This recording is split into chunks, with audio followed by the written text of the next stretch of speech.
군대 생활을 짧게 한 제가 군대 이야기를 해서 죄송합니다. 18개월을 근무했는데요. 그 유명한 동사무소 지하에서 근무를 했습니다. 그런데 나름 고생을 했습니다. 훈련소 1개월이 지나고 동사무소에 배치를 받았는데 제가 1년 동안 막내 생활을 했습니다. 그래서 1년 동안 동사무소의 지하 동대본부의 청소를 혼자 다 했습니다. 여러분, 또 부대에서 훈련이 있으면 보통 동대본부에서 한 명씩 착출되어서 훈련받으러 가야 되는데 저는 1년 동안 막내였기 때문에 모든 훈련을 제가 다 갔습니다. 유격 2번, 태권도 집체 3번, 무전병 교육 90mm, 60mm 등등 동사무소 방위에게 전혀 필요 없는 훈련을 혼자 다 받았습니다. 아는 것만 많아지는 거죠. 그러다가 제 아래로 신병이 한 명 들어왔습니다. 얼마나 이뻤겠습니까? 2살 어린 신병. 그러나 저는 그 친구 혼자 청소하도록 그냥 두지 않았습니다. 같이 했어요. 그리고 제가 최고참이 되었을 때는 모두 모여놓고 선포했습니다. 이제부터는 모두 같이 청소를 한다. 막내가 6시에 출근해서 청소를 하면 다른 사람들은 8시쯤 출근을 했는데 이제 모두 7시 30분에 함께 와서 함께 청소하자. 그렇게 제가 3개월을 했고 저는 이제 군생활에 마쳤습니다. 이제 제가 근무했던 동사무소에는 평화와 평등이 찾아왔을까요? 제가 의지를 가지고 고개를 흔드는데 제가 의지를 가지고 정착시켜 놓은 것이 잘 유지가 되었을까요? 한 6개월 정도 후에 들리는 소식에 의하면 독재가 시작되었습니다. 제 후임으로 온 그 친구는 사실 고생을 별로 안 했죠. 제가 나가고 나니까 한 4개월 만에 최고참이 되었습니다. 그래서 그 친구가 독재를 행하는 거예요. 평등도 사라지고 평화도 사라지고 참 아쉬웠습니다. 선한 의도가 꼭 선하게만 진행되는 것은 아니더라. 선한 의도가 악하게 발전하거나 나쁜 열매를 맺는 일들이 종종 있어요. 자율적으로 인격을 믿고 맡기면 꼭 낮은 수준으로 결정하고 진행되는 모습들을 자주 보게 되죠. 어떤 사람들 사이에서 그리고 어떤 직장이나 어떤 공적 모임에서 선한 뜻을 함께 나누고 그것을 함께 자발적으로 이루어가자고 할 때 잘 진행이 안 되는 경우가 참 많습니다. 그래서 사용되는 것이 있죠. 명령이 사용됩니다. 선하고 아름다운 뜻이니 좋은 목적이니 자기 자신을 위해서 정말 좋은 일이기 때문에 선하게 권면하고 자발적으로 그것을 실행하기를 원하지만 이루어지지가 않는 거예요. 그래서 인간 사회에는요, 이 명령이라는 것이 자주 사용됩니다. 규율이 필요하더라고요. 명령은 자발적이지 않습니다. 이유도 필요 없어요. 변명도 통하지 않습니다. 무조건 감당하는 것입니다. 그리고 꼭 이루어내야 하는 것입니다.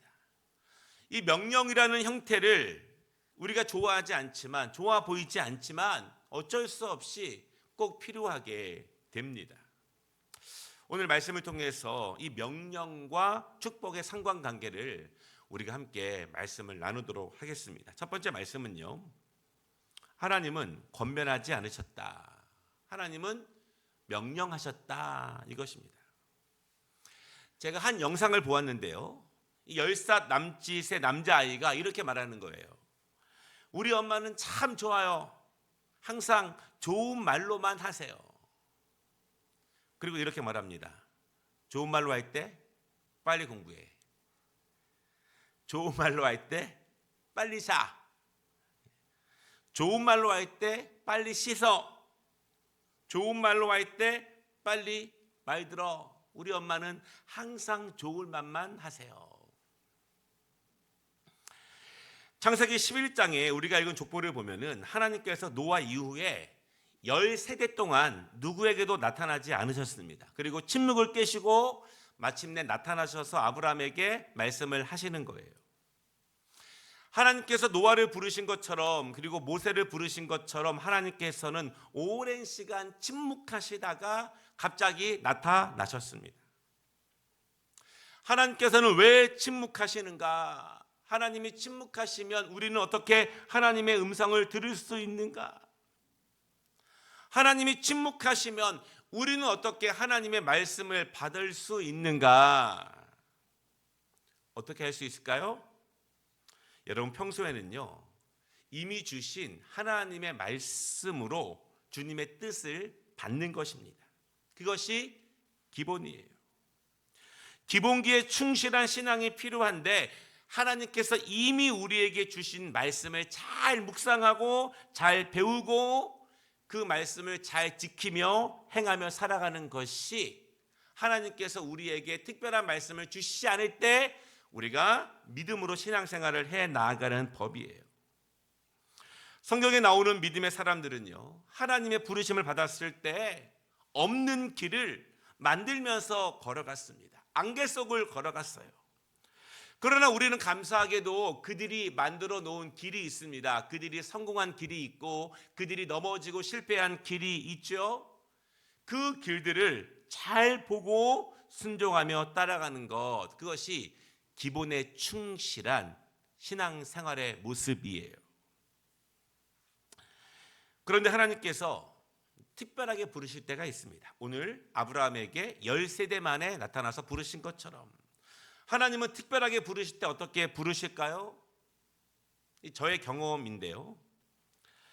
제가 부목사 시절에 이 담임 목사님께서 병원에 입원을 하셨습니다. 제가 하루 종일 옆에 있었던 적이 있어요. 그때 목사님께서 저에게 이렇게 말씀하셨습니다. 조 목사, 공부해서 유학 가. 저는 한 번도 생각해 본 적이 없었습니다. 저희 교회에게 없었죠. 준비도 없었고 형편도 안 됐고 물론 능력도 없었고. 그런데 저는 그 목사님의 말씀이 하나님의 말씀으로 들린 거예요. 그리고 준비를 했습니다. 그리고 11년간 너무나 힘들지만 지나고 보니 잘 마쳤어요. 여러분, 제가 담임 목사라서 이렇게 말씀을 드리는 것이 아니라 하나님께서는 자주 담임 목사를 통해서 그리고 영적 리더십을 통해서 나에게 말씀을 주신다는 사실을 꼭 믿으시기 바랍니다. 왜냐하면 나보다 나의 영혼에 대해서 더 관심이 많고 내가 보지 못하는 나에 대한 것을 하나님께서 보여주시기 때문에 그렇습니다. 하나님께서는 그 백성들의 갈 길을 모세에게 보여주셨습니다. 백성들이 어디로 가야 할지 모를 때 모세를 통해서 이스라엘 백성들이 살아날 수 있는 구원의 길을 하나님의 종을 통해서 말씀해 주셨다는 사실을 여러분 믿으시기를 바랍니다. 나에게 없었지만 꿈도 꾸지 못했지만 하나님의 종을 통해서 말씀을 주신다는 거예요. 담임 목사가 이상한 요구를 하면 문제가 되겠지만 나의 영혼을 강건하게 하고 내가 영적으로 바로 서며 내가 신실한 그리스도의 제자로 올바르게 서기 위해서 주시는 말씀이라면, 또한 하나님께서 그 영혼의 양육을 책임지도록 부르셨다면 하나님은 분명하게 그 영혼에 대한 말씀을 살리는 말씀을 주십니다. 그러니까 이 사실, 이 영적 질서를 믿지 못하면 신앙생활이 불편해지죠. 그러면 성장이 어려워지는 거예요. 평소에는 이미 주신 말씀을 하나님의 음성으로 받아 기본에 충실한 신앙생활을 하고, 또한 중요한 순간순간마다 내가 결정할 수 없을 때마다 영적 리더십의 권면을 잘 받고 순종하는 것이 영적 성장에 너무너무 중요해요. 이 스스로 다 결정하지 말고 스스로 판단하지 않는 믿음의 생활이 너무너무 중요합니다. 하나님은 명령하셨습니다. 하나님은 아브라함에게 권면하지 않으셨어요. 전능자 하나님, 창조주 하나님이 명령하신다면 믿음의 사람들은 따를 수밖에 없어요. 오늘 족보를 보면은요, 이 데라의 아들 아브라함과 손자 롯과 아브라함의 아내 사레를 데리고 우르를 떠나서 가나안으로 가고자 했습니다. 그리고 하란에 정착을 했어요. 한 1000km쯤 가서 정착을 했어요. 이 족보를 보면은요, 당시가 얼마나 고대 사회였는지를 보게 하는데, 아브라함은요, 아버지의 배다른 딸과 결혼을 했습니다. 그러니까 아버지는 같은데 어머니는 다른 여동생이에요. 데라의 또 다른 아들인 나홀은 형제의 딸, 즉 조카와 결혼을 하게 됩니다. 굉장히 고대 사회라는 것을 우리가 알게 하죠.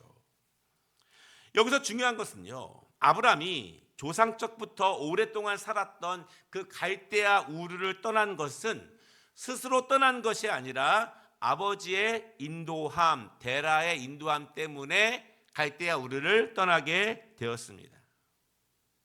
그럼 왜 데라는 그 자식을 데리고 떠났을까요? 자막 좀 내려주시고요. 네. 이 고대 문명을 연구해 보면은 아브라함이 이 살았던 고향 갈대아 우르는요, 이 메소포타미아 문명의 중심지였습니다. 아주 번화하고 문명이 발전한 지역이에요. 지금으로 말하면 뉴욕이나 파리 같은 그런 도시예요.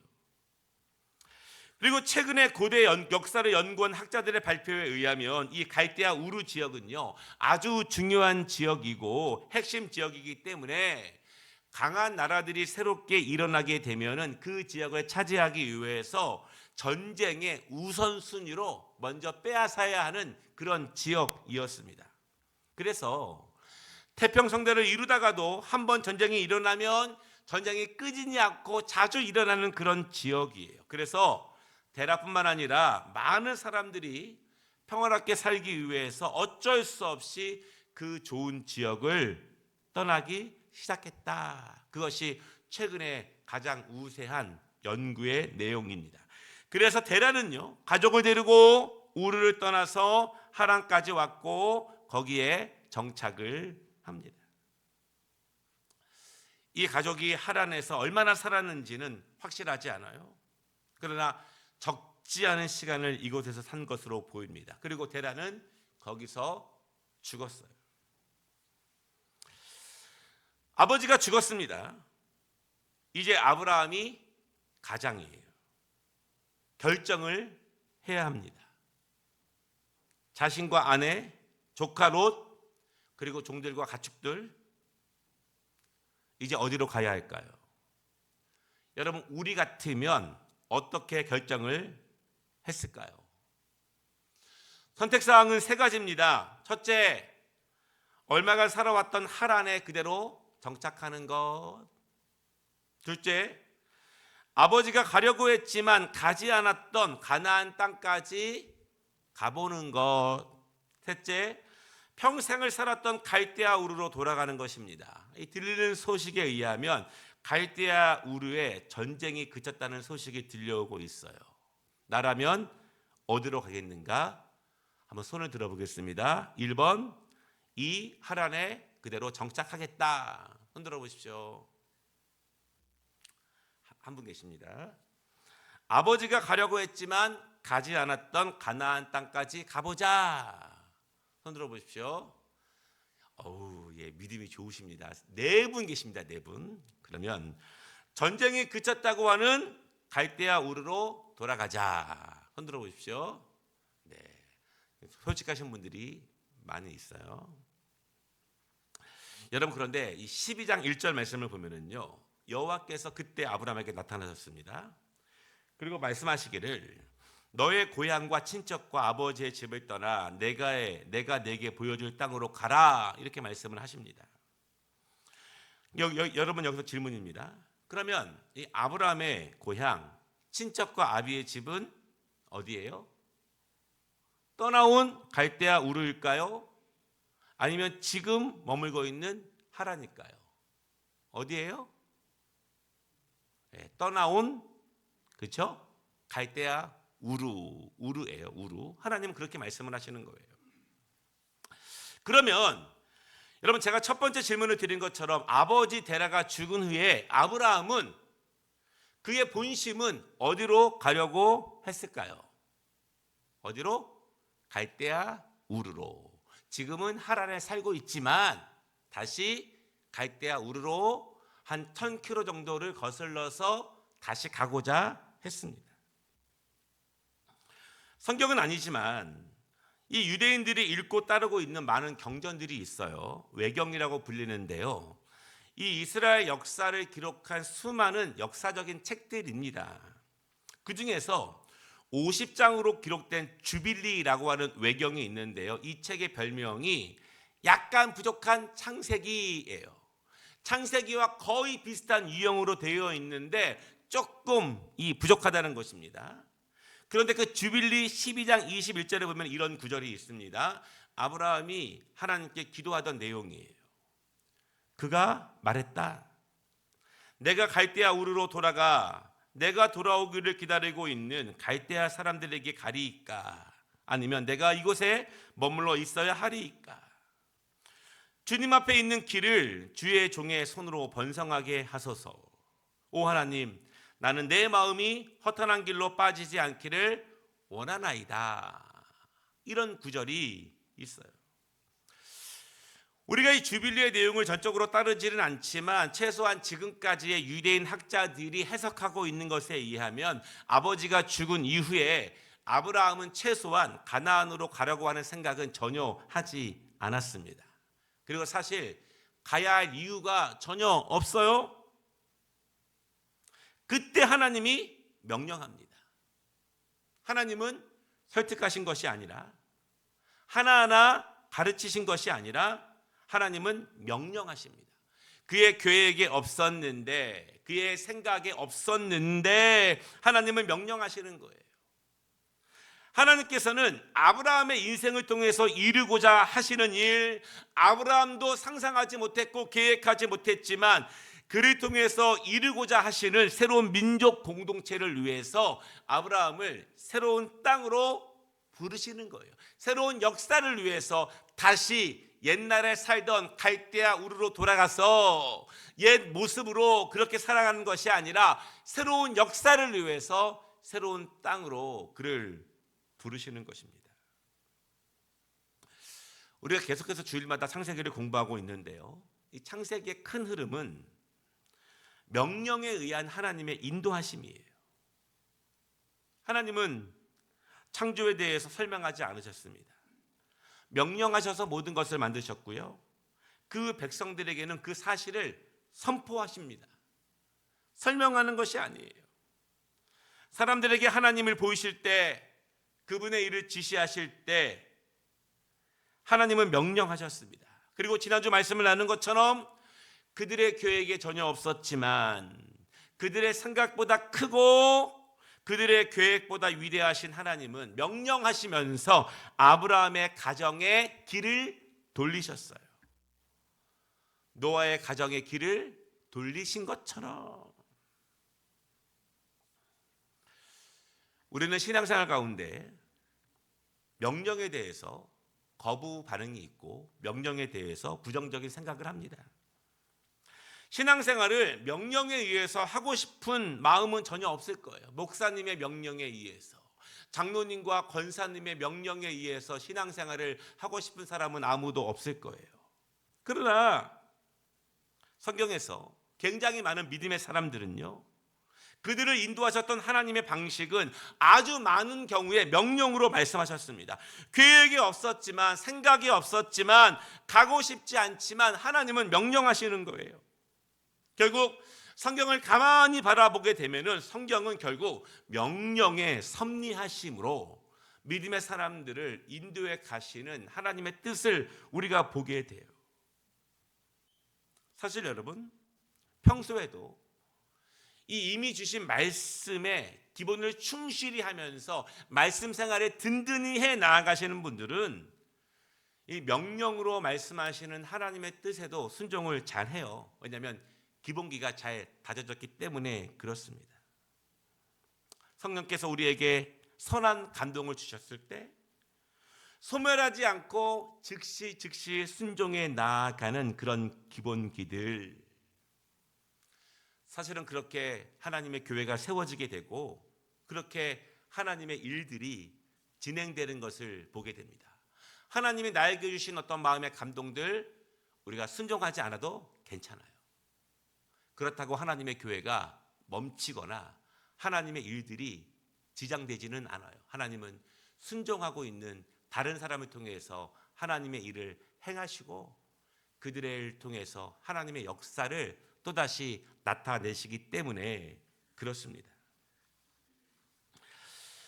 명령하시는 하나님, 그것이 아브라함에게 나타나셨고 인도하시는 하나님이십니다. 우리가 알아서 잘하고 알아서 하나님께 집중하고 알아서 자율적으로 말씀대로 살아가면 좋겠지만 우리가 그러지 못하는 것을 우리 스스로가 잘 알아요. 여차하면 낮아집니다. 편한 대로 하고 하던 대로 합니다. 내가 자율적으로 판단해서 지금보다 훨씬 더 높은 수준의 목표를 잡고 추구해 나아간다면 정말 깊은 영성일 거예요. 여러분, 성령 충만은요, 성령께서 나를 인도하시는 거예요. 내 의지가 나를 인도하는 것이 아니라 정말 성령님의 의지로, 성령님의 뜻으로 나를 계속 끌어올려 가시는 것, 그것이 성령님께서 우리를 인도하신다는 그런 의미예요. 사랑하는 여러분, 하나님의 명령에 거부 반응을 갖지 마시기를 바랍니다. 하나님의 명령은 나를 향한 가장 강력하고 직통으로 말씀하시는 하나님의 말씀으로 받으시기를 바랍니다. 사실 나를 가장 빠르게 깨닫게 하시기 위해서, 나를 사용하시기 위해서, 나를 죄악된 길에서 건지시기 위해서 직접적으로 사용하시는 방법이 바로 명령이에요. 명령을 나에게 직접 말씀하시는 가장 빠른 직통의 축복의 통로로 받으시기를 주님의 이름으로 축복합니다. 두 번째 말씀은요, 하나님의 명령과 축복의 상관관계. 이 회사에서 명령은 당연해요. 그런데 명령에 따라야 하는 이유도 당연합니다. 이 월급을 받아야 합니다. 그렇죠? 승진을 또 해야 되죠. 이 명령을 따라야 하는 분명한 이유가 있어요. 물론 다른 이유가 있을 수 있습니다. 큰 프로젝트를 해보고 싶어서요. 글로벌한 환경에서 일하고 싶은 열망 때문에 자발적으로 회사의 규칙과 업무 지시에 충성으로 내가 화답하며 일할 수 있어요. 명령이 가장 많이 발휘가 되는 곳이 있는데요. 어디겠습니까? 군대죠, 군대. 그래서 한국 남자들은요, 여자들에 비해서 명령에 훨씬 더 익숙하고 명령을 따르는 데 굉장히 자연스럽습니다. 실제로 우리 교회에서 저에게 그렇게 반응하신 남자 집사님이 계셔요. 목사님, 제게 부탁하고 일일이 설명하지 마십시오. 그냥 하라고 하십시오. 저에게 이렇게 말씀하셨어요. 물론 목사가 엉뚱하고 이상한 것을 설명하고 부탁하는 것은 아니겠지만 이렇게 사역을 부탁하고 어떤 양육에 대해서 권면을 드렸을 때 이렇게 말씀을 하시는 거예요. 반대로 아무리 설명하고 아무리 설득하고 이유를 말하고 명령이 아닌 형태로 권면을 하고 부탁을 해도 따르지 않는 분도 물론 계시죠. 하나님의 명령에는 이유가 있습니다. 그리고 명령을 순종으로 따르는 데에도 이유가 있어요. 하나님께서 모세를 부르실 때 그에게는요, 평생 종로로 타던 이스라엘을 약속의 땅으로 인도하시겠다는 비전을 보여주셨습니다. 그 비전을 들었을 때 모세는 마음이 뜨거워졌어요. 왜냐하면 내가 젊었을 때 학대당하던 히브리 사람을 돕다가 도리어 살인자로 몰려서 평생 도망자로 살았습니다. 나의 의지로는, 나의 어떤 뜨거움으로는 아무것도 할 수 없다는 것을 깨달았습니다. 나는 불타오르는데 내가 할 수 있는 일은 아무것도 없어요. 나는 불타오르는데 세상은 끄덕도 하지 않는다는 거죠. 그러나 이제는 하나님께서 그 일을 하신다고 하시는 거예요. 한 사람의 히브리인을 돕는 것이 아니라 그 민족 자체를 구원하신다고 말씀하십니다. 모세는 그 명령에 가슴이 뜨거워지며 충성으로 순종하는 거예요. 오늘 12장 말씀 1절부터 3절까지 보면은요, 하나님께서 아브라함을 지칭하십니다. 너 9번 말씀하세요. 하나님은 정확하게 아브라함을 지목해서 말씀하십니다. 그리고 너는 지시하는 땅으로 가라라고 명령하시는 거예요. 분명한 명령이에요. 다른 사람이 아니라 바로 너. 오늘도 하나님께서 지금 우리에게 말씀하실 수 있어요. 1절 말씀은요, 이 히브리어로 정확한 명령문이에요. 설득이나 권면이 아니라는 거예요. 직역하면 너는 스스로 떠나라, 이런 명령어입니다. 중요한 것은 하나님께서 지시하시는 그 행동을 지금 바로 하라, 그런 뜻이에요. 이유 없이 하나님이 지금 너에게 말씀하시는 것을 즉시 행하라, 이런 뜻입니다.